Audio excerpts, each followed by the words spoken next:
The following program contains adult language and themes and is intended for mature audiences. Viewer discretion is advised.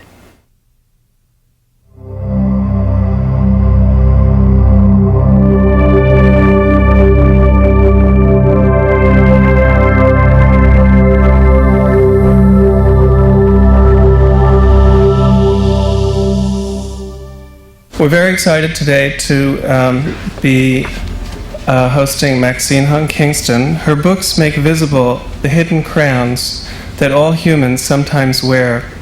She often celebrates those at the bottom of the social ladder: peasants, homemakers, laundry, and farm workers. In her novel Tripmaster Monkey, his fake book, she even celebrates an unemployed Berkeley English major. Whatever their social class, her characters have stories that fan through the entire range of human experience, emotions, and literary genres. In her book Chinamen, the immigrants who cut through the Sierra Nevada to build the railroads lead lives that are as dimensional and heartbreaking as any royalty in Elizabethan drama. Like the heroes of classic theater, her characters are capable of great falls. She's also an amazing stylist. In Maxine Hong Kingston's writing, you can hear ancient rivers of language. She writes English through the vast literary and cultural heritage of China, as if we were reading her work through calligraphied translucent scrolls. But it's not surprising that she comes here today as a poet. If you remember Tripmaster Monkey, the protagonist of her novel, Whitman Ah Sing, is a poet. And in 2002, she published the delightful book To Be the Poet from Harvard University Press, which is a series of talks and poems. Her own poems are of the moment, zen and immediate. They record the experiences and thoughts of a mind thirsty for tranquility and epiphany, like a hummingbird seeking nectar. Maxine Hong Kingston recently retired after a distinguished career as a faculty member in the UC Berkeley English department. Her retirement culminated a long connection with the campus that began when she came here from Stockton as an undergraduate. I've heard that she cut such a figure on campus that people used to point her out and say, "Here comes Maxine." She still cuts quite a figure, and they still point her out when she crosses campus. Here comes Maxine Hong Kingston.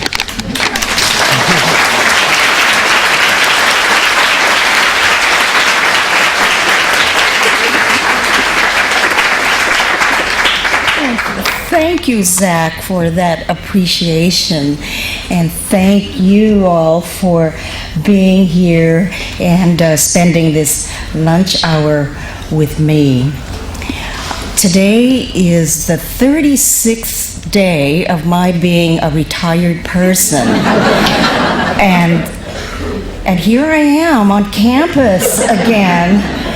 And so this means that I won't be able to just read poems.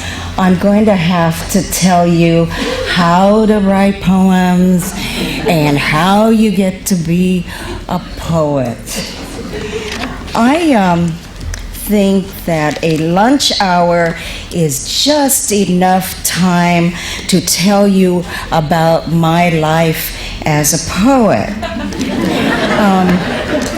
I began over 60 years ago, and the first poems that came to me were in Chinese. So I began my life in poetry in Chinese. And the way it worked was that we lived in Stockton on the top story, the second story of a house. And my grandfathers, I had two grandfathers who had a stagecoach, and it was drawn by two black horses. And they took the stagecoach and turned it into a vegetable wagon. And they rode through town selling vegetables.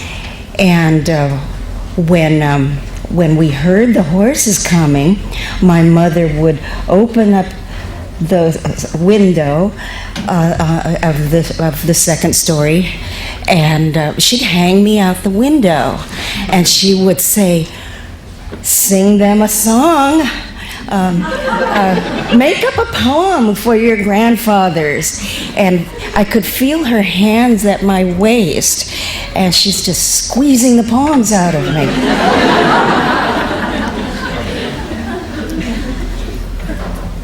My mother used to hold me by the waist and boosted me out the upstairs front window. "Sing to your grandfathers," she said. "Tease them."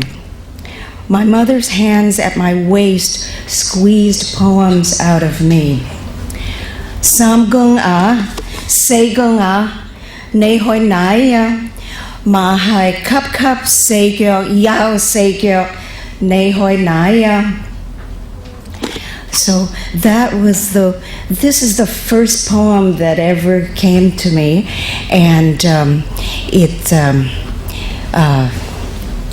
I like being able to recall it 60 years later and get it into print in its original dialect, a dialect which most people do not speak. Here's the translation of my very minor Chinese dialect. "Hey, third grandfather, hey, fourth grandfather, where are you going? Horseshoes clippity-clopping, 4 feet, then 4 feet. Where are you going?" My two grandfathers sat atop the stagecoach drawn by 2 black horses and laughed and clapped their hands. "Ah," they said, "ah." For my very young years, I was a poet, and I spoke poetry. I composed orally, and I did not become a writer until I learned English. And when I learned the alphabet, it was the most incredible tool, because I realized that with a phonetic system, I can write anything. I can even write Chinese with the alphabet. And so I stopped being a oral composer and did less talk story and began to write.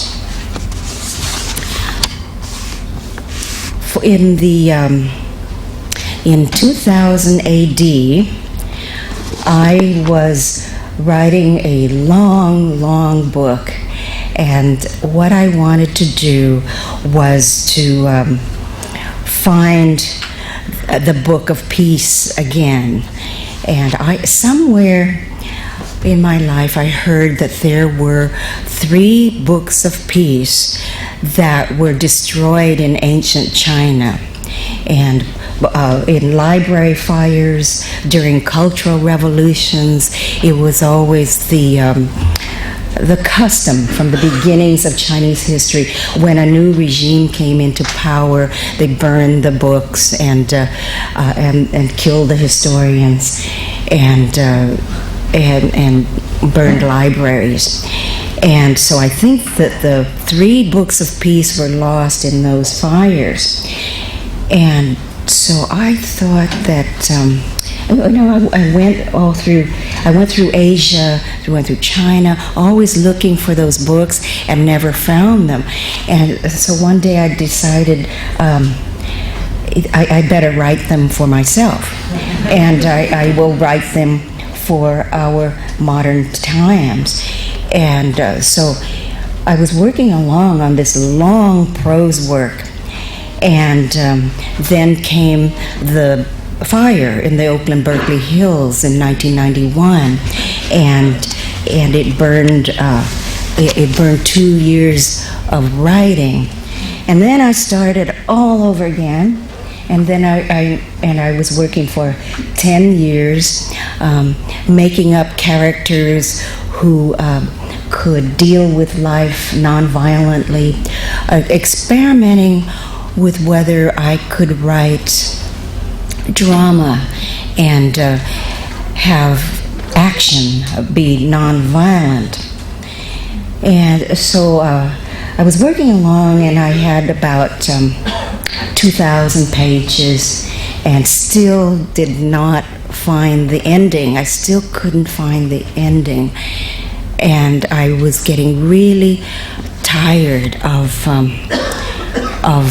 prose. And Yevtushenko used to say that a prose writer is like a workhorse. All you have to do is get out there and work like a horse every day, and there you have your novel. On the other hand, poets are skylarks. Poets don't have to work. Poetry is easy. Poetry is short. And poetry is a gift. You're happy. You don't have to do anything. You just wait, and the muse flies by and just drops gifts on you.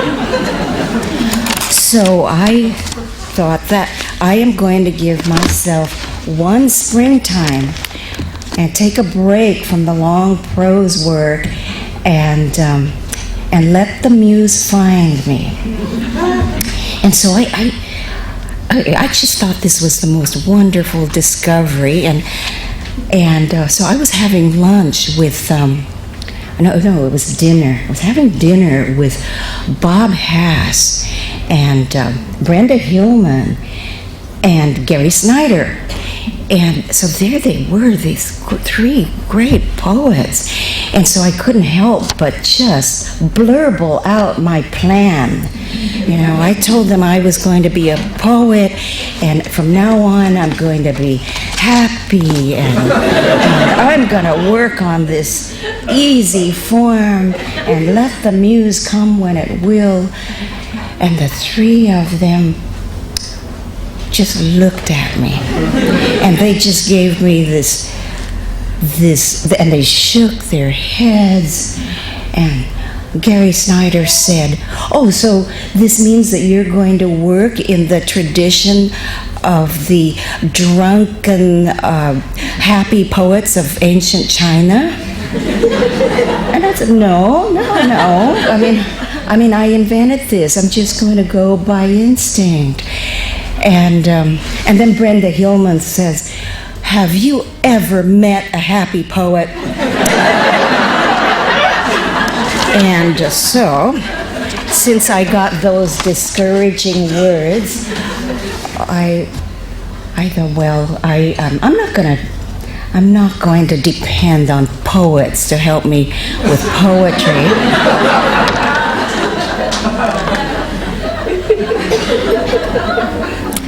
I would be a nature poet, and I'm going to go out and I'm going to see some animals, and maybe they will inspire me with the energy of poetry. In early February, to find a poem, I accepted my brother and sister-in-law's invitation to see the elephant seals at Año Nuevo. Taking the day off, I was already acting like the poet.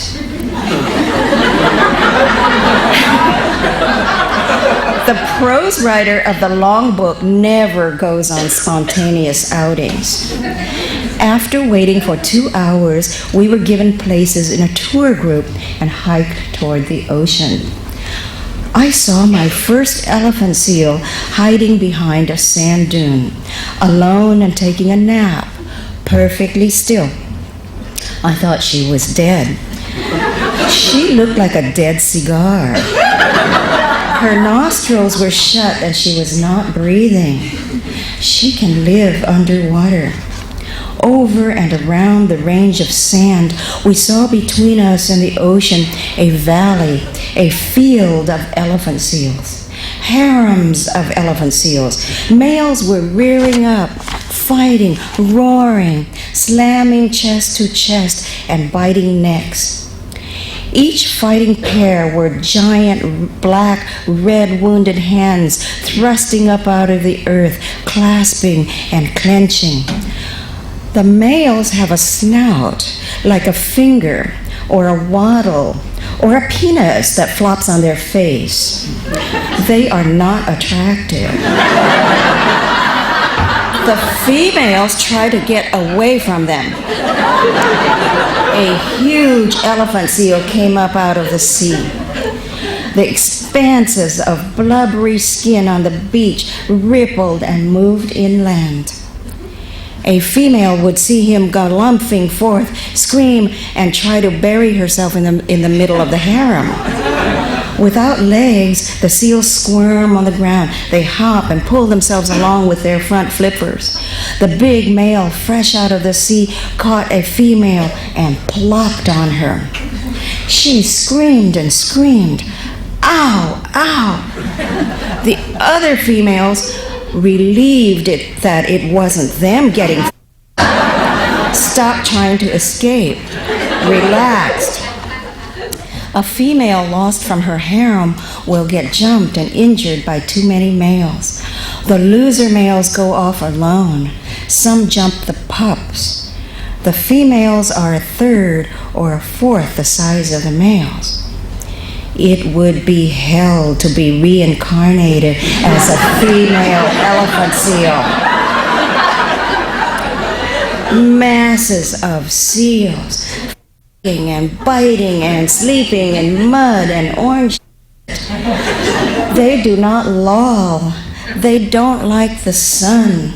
I want to wade into their midst and sort everything out.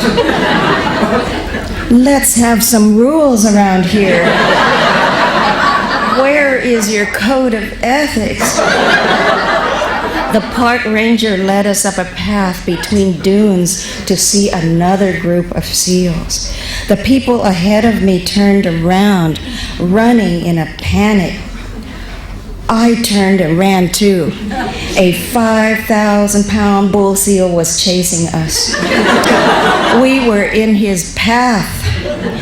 He was being chased by another bull seal, and he was being chased by another bull elephant seal, the alpha male. A rampage of sexed up seals. An alpha male, a beta male, and a C- male chasing the human beings. One merciful rule that nature does have: seals don't eat in this mess. They eat at sea. When all the mating and weaning are over, they give birth at sea too. At sea, they're clean and free. They don't need anything, not even air. They'll move, swim, fly far distances.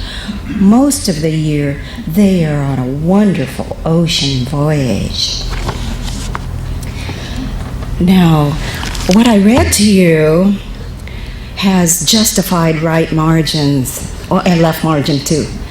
And so does this mean that this is prose? And does it mean that this is not a poem?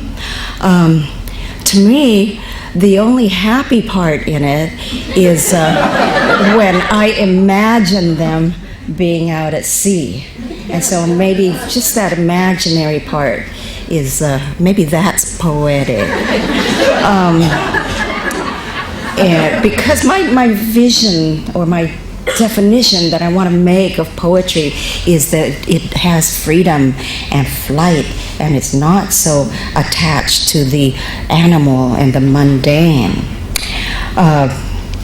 William Carlos Williams wrote a poem on elephant seals, and it's called Elephant Seals. And after I wrote mine, I read his again, and I think that mine is better. Even though his has,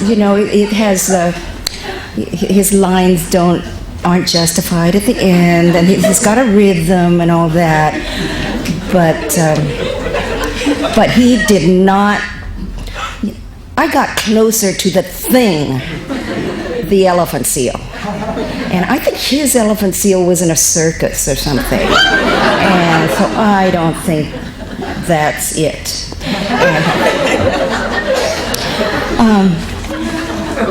So I tried this process of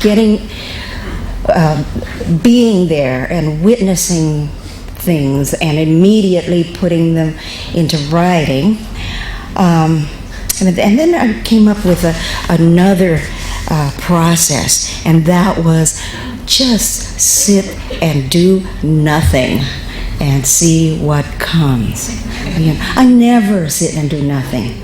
I sit and do all kinds of things, and I cannot watch television without knitting, sewing, doing the laundry.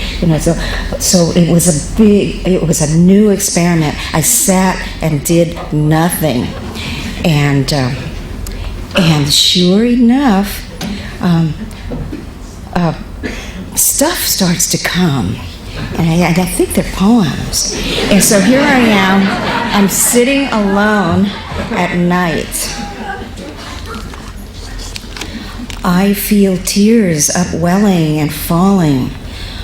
One of those grotesque serial killers is getting his injection. Right now, near here. Outside San Quentin, Indians from 3 tribes, none his, are drumming for him. Maybe he hears the drums. Maybe his heart is affected. Maybe he feels tears. He'd been denied a sweat lodge, hot rocks, dangerous. This just came to me, and I was so amazed that I stopped. I just stopped right there. I was amazed that I was miles away from San Quentin, and yet I could feel what was going on. And this must mean that I was getting one of the powers of a poet, that you can feel you can feel events that are happening at other parts of the world. And I stopped writing right there, because I thought, when I started describing the hot rocks and sweat lodge, I thought, no. Now I'm trying to explain. And I started criticizing what I was writing, and that stopped the poem in its tracks. I have to take out that line about a sweat lodge. It's a flashback, and there's a passive voice verb, and it doesn't have a word that rhymes with tears. Internal rhyme, pull that event to mind. Can't give him a sweat lodge, give him a poem. Would it be too corny to write may instead of maybe? May he hear drums. May the drumming reach his heart. May he feel tears.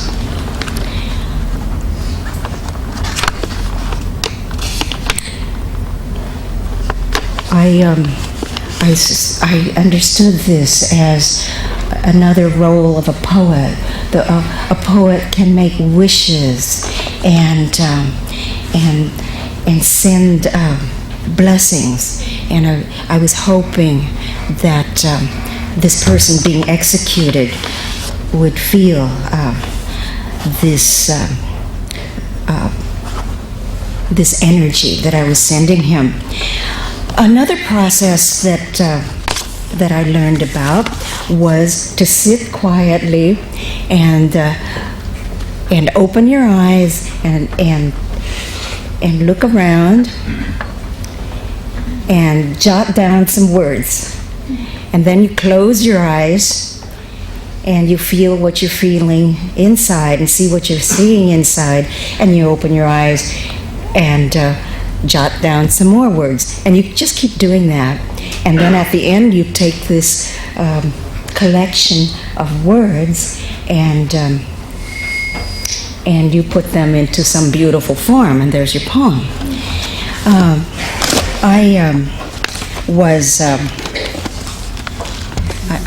I went out into the garden and to planter boxes, and I had broccoli growing, and I let the broccoli grow really big, so they're like broccoli trees, and I cut down some broccoli, and I brought it inside the house, and opened and shut my eyes at them.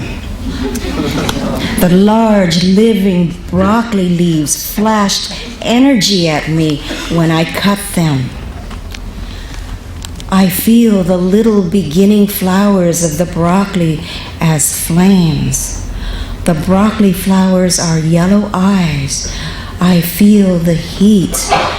They look at me. I have a miracle, not a metaphor, but a miracle. I actually felt diamonds of light touch me.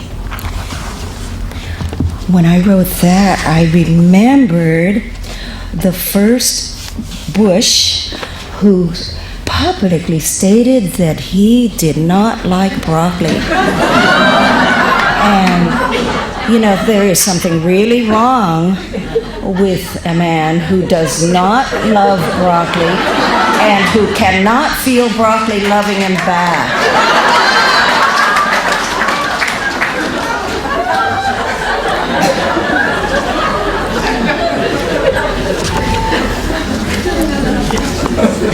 As I go along in this book, I let go of the prose line, and the poetic lines and rhythms started coming. And in it, in this new form that was coming to me, I wrote down the life that I want for myself. March 24th, Friday. I will try 3 days with the attitude that I can control my sense of time. I'll read the morning paper in the morning, despite bad news. I'll volunteer to cook lunch. I'll wait and watch the water heat up instead of going off to do something else. I'll spontaneously return phone calls without premeditation for days. I'll try not looking forward to the next meal, the next course. As soon as I get this over with, I'll start to live. March 22nd, the Poet's Day. Wander through the day. Choose among treasured things and wrap a gift and give it away. Sit and jot. Wash the dishes after every meal and snack. Run errands and know you are running errands. Buy cheap, beautiful notebooks. Sit and jot some more. Use each fountain pen. Do not be so afraid.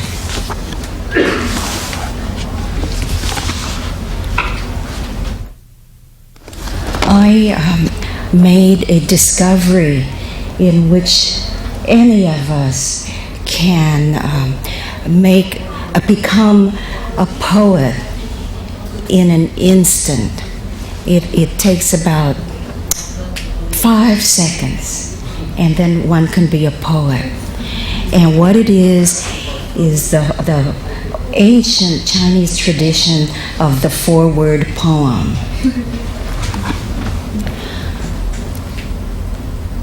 Idea, 4-word poem, an old Chinese tradition, easier, faster than haiku, to carve on rocks, to write on door jambs, to write on thresholds, to tattoo on arms. Anybody can write one. Form takes no time. Father Sky, Mother Earth. Okay, I didn't write that one. That's a Native American prayer, and I just found out as I was going through the Chinese almanac for the new year that this is what Chinese people also say. Father Sky, Mother Earth. Raid kills bugs dead. And you do know that that was written by our own Lou Welch. And to make a living as a poet, he had to write this advertising.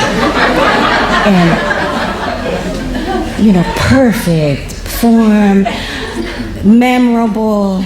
You cannot forget it. Generation after generation, we pass this on.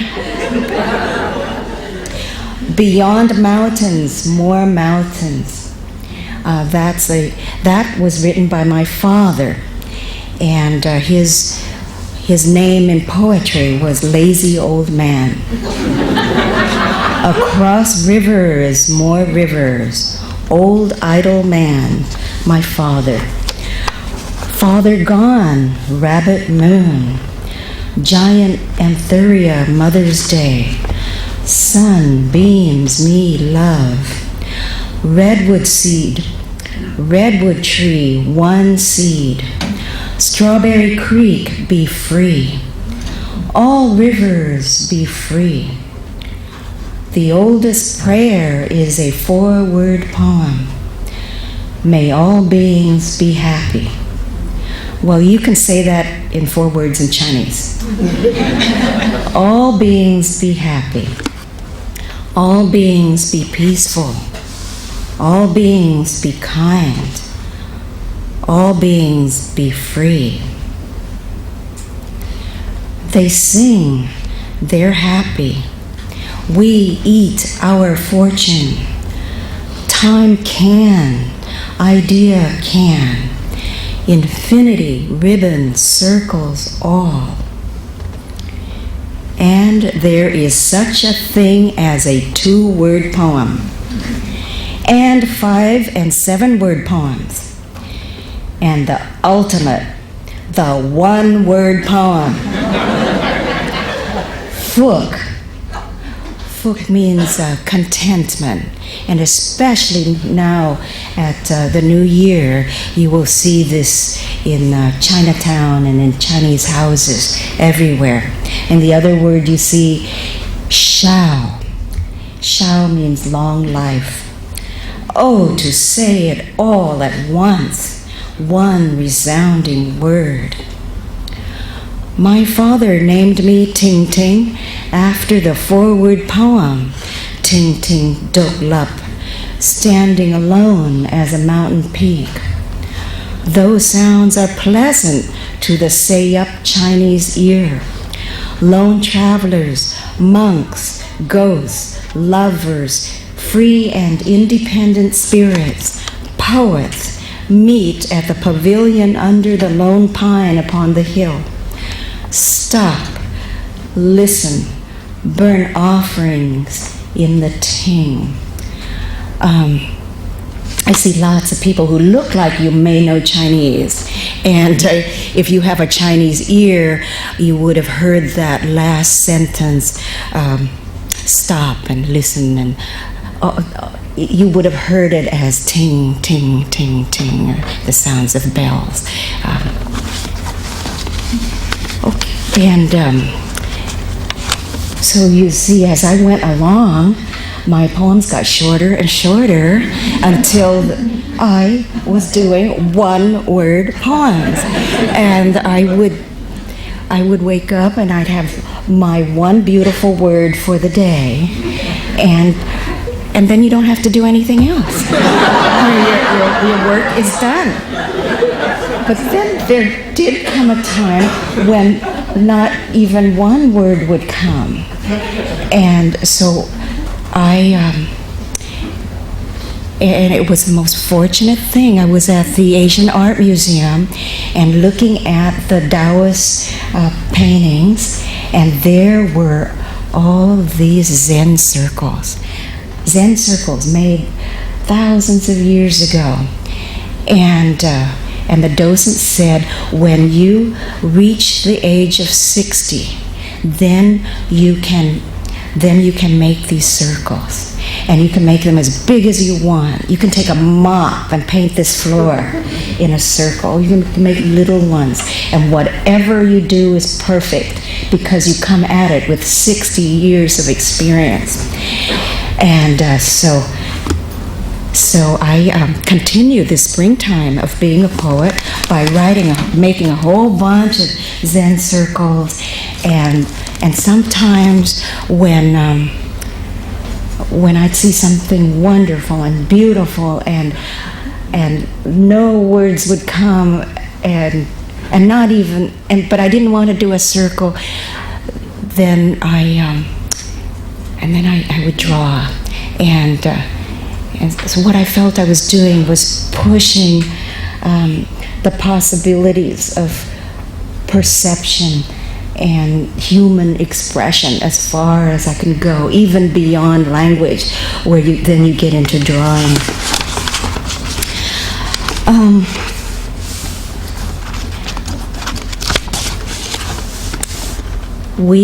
My husband and I found another way into rhythm, and what we were working on, I think he did it for fun, but I always like to find a use for everything, and so I thought to be a poet, one's whole body has to be the poet. It's not just a dream or hallucinations. There has to be a rhythm and a music that is in one's being, and the whole body makes poetry. And so we took tap dancing lessons. I'm learning a new thing, tap dancing. I'll learn meter tap dancing. I'll get rhythm tap dancing. My whole body getting rhythm, getting meter. I am in time. No worry about the future. No rue for the past. I am in time. I am happy. Time stepping, double time stepping, 3 time stepping, 4 time stepping, waltz clogging, shim shamming, stomping and stamping, paddle rolling, heel digging, toe hitting, cramp rolling, the essence. I am happy. Every tap dancer is happy. The bag lady dancing in slippers is happy. No tragic tap. Shuffle, flap, Irish, ball change, shuffle, ball change, Maxie Ford, anti-Maxie Ford, Susie Q, the Earl, lunge, Tata hands, the Candyman can, Santa baby, my heart belongs to Daddy, the devil and the deep blue sea. Gonna tap my way to poetry.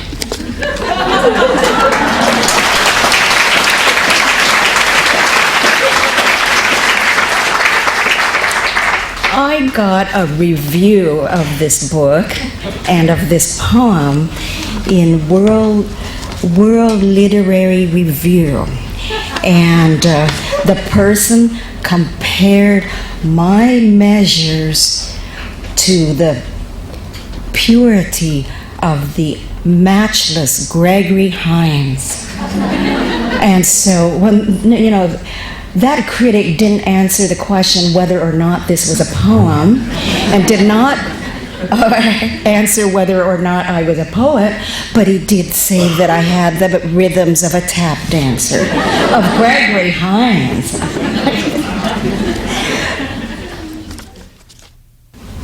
In the 27 years since I wrote The Woman Warrior, I have been very worried that I wrote this book that is about war, and there are tactics of how to wage war. And The Woman Warrior is being used as a text at the United States Air Force Academy. And they say that since there are so many women in the military now, we need to give them an ethos and a mythos. And so that makes me feel really guilty. And so and I keep looking back at the way that I wrote the myth of Fa Muk Lan, and I did it in prose. Would the story be different if I wrote it in verse form? If I did it in verse form, it would be closer to the chant that was that people sang in China 1,000 years ago. And so, after a springtime, just playing with poetic sounds, I rewrote the woman warrior, and this time her story is in chant, and it is the rhythm of the shuttle going back and forth across the loom. And Fa Muk Lan was a weaver, and she and the poem starts with a sound of weaving. Jik, jik, jik. Jik means to weave, and jik means to knit, and jik means to heal. Jik, jik, jik, jik, jik, jik. Fa Muk Lan is weaving the shuttle through the loom when news of the draft comes. Each family must provide one man to be a soldier in the army. Sparing her dear father the wretched life of a soldier, she disguises herself as a man and goes in his stead to war. With heavy armor and her hand-fitting sword, she fights wars. Her horse's hooves pound the earth. She cannot hear the voices of home. She is away long years and many battles, so long a time that her father and mother grow old and die. At the head of her army, giving chase and being chased, she suffers wounds. Blood drips red from the openings of her armor. Her army, chasing and being chased, passes her home village 6 times, back and forth past her home. She cannot stop to place offerings on the graves. In terrible battle, General Muk Lan defeats an enemy, and the king proffers rewards. She asks to go home, the war be done. She takes her army to her home village and orders them to wait for her in the square. Indoors, she takes off man's armor. She bathes, dresses herself in pretty silks, and reddens her cheeks and lips. She upsweeps her long black hair and adorns it with flowers. Presenting herself to the army, she says, "I was the general who led you. Now go home." By her voice, the men recognize their general, a beautiful woman. "You were our general, a woman. Our general was a woman, a beautiful woman. A woman led us through the war. A woman has led us home." Fa Muk Lan disbands the army. Return home. Farewell. Beholding and becoming yin, the feminine, come home from war. Chick, chick, chick. Chick, chick, chick. There is such a story in the West, too. After 20 years of traveling to the war, fighting the war, destroying the other city, and traveling home, Odysseus could not stop warring. He killed the men who had taken over his house. He killed 12 women servants. He drafted his 20-year-old son Telemachus and his still capable father Laertes. 3 generations went to war against every neighbor. But suddenly, a beautiful woman appears. She is Athena, the hope of soldiers. "Now, hold," she shouts. "Break off this bitter skirmish. End your bloodshed, Ithacans, and make peace." Odysseus, master of landways and seaways, command yourself. Call off this battle now. At her words, The warriors on all sides lay their weapons down. Their hearts are glad, and together they vow peace. Now, hold.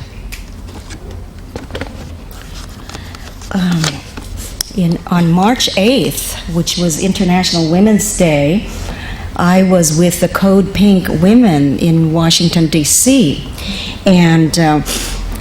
and I read these two poems, and I told them about the myth of Famuklan and about the Athena appearing, and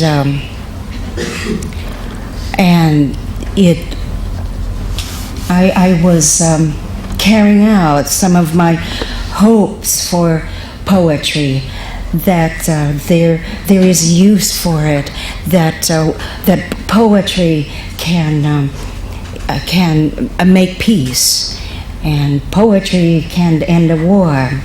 And so I read that at the demonstration, and many other people got up there and read. Alice Walker did poems, and Terry Tempest Williams, her poems, and Susan Griffin read her poems. And I swear something amazing happened. We did make a wonderful, wonderful piece. We were all dressed in yin colors, all in pink, and suddenly there was the most palpable feeling of peace that just was all around these 5,000 people. And we picked up the balls of peace and threw it at the White House and threw it toward Iraq. And so I was thinking, yeah, that's another power of poetry.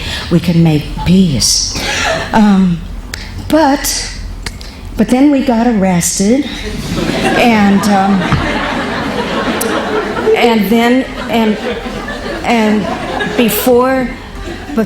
before arresting us writers and poets, first they arrested the journalists and took away all their equipment and cameras, everything, and then later Amy Goodman, she said to me, if an arrest was not witnessed by the media, then it did not happen. And so there was our demonstration being erased. It was that March 8th was also the day that the poets, Sam Hamill and other poets, they had gathered thousands of poems and brought them to the White House, and trying to present these poems to Bush. And what had happened was that Mrs. Bush had she was going to have a poetry festival, and she invited poets from all over the country.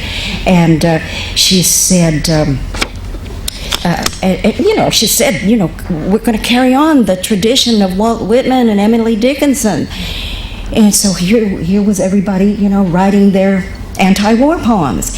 And so she canceled the gathering. And so poets brought the poems anyway, and they were trying to find a way to bring them to the White House. They went all around the White House, and nobody would accept these poems. And finally, they found a security guard who said, okay, he took them, but I don't know what happened to them next. I think about those, I think that a lot of those poems were protest poems, and I tried to write one too, and I just couldn't get anywhere. And then I was thinking, Virginia Woolf, she always told us that protest would ruin our genius. So I don't know. But there were a lot of protest poems, and they're there somewhere. And so that demonstration and the presenting of the poems happened on March 8th, and then just a few days later, there was strike and awe. And so it makes you question, is it really, can we really have all that power as writers? But for today, it's been 10 months since this war started, and I think I haven't come up with a poem on what to do, so I looked to find another poet who would have something wise to say to us. And so I want to read you this poem by Ustava Szymborska. She's the 1996 Nobel Prize winner in literature. The end and the beginning. After every war, someone has to tidy up. Things won't pick themselves up after all. Someone has to shove the rubble to the roadsides so the carts loaded with corpses can get by. Someone has to trudge through sludge and ashes, through the sofa springs, the shards of glass, the bloody rags. Someone has to lug the post to support the wall. Someone has to glaze the window, set the door in its frame. No sound bites, no photo opportunities, and it takes years. All the cameras have gone to other wars. The bridges need to be rebuilt, the railroad stations too. Shirt sleeves will be rolled to shreds. Someone, broom in hand, still remembers how it was. Someone else listens, nodding his unshattered head. But others are bound to be bustling nearby, who will find all that a little boring. From time to time, someone still must dig up a rusted argument from underneath a bush and haul it off to the dump. Those who knew what this was all about must make way for those who know little and less than that, and at last nothing less than nothing. Someone has to lie there in the grass that covers up the causes and effects, with a cornstalk in his teeth, gawking at clouds.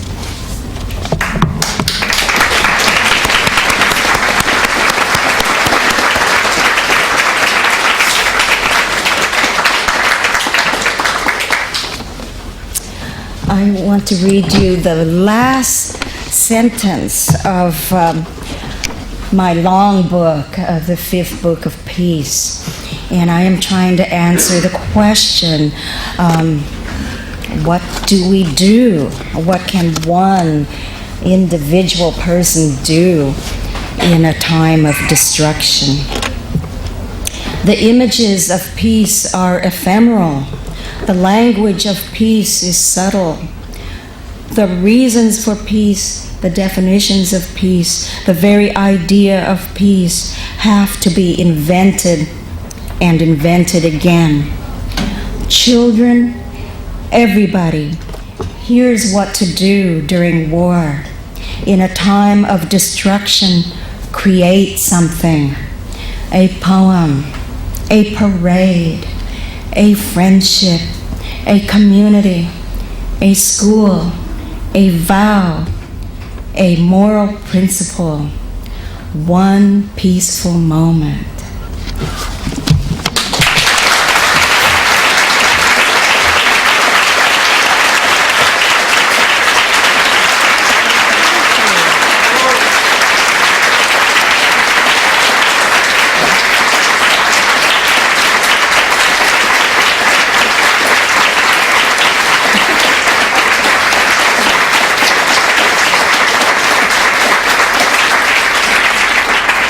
Thought of one more thing we have to do during this time of destruction. Vote.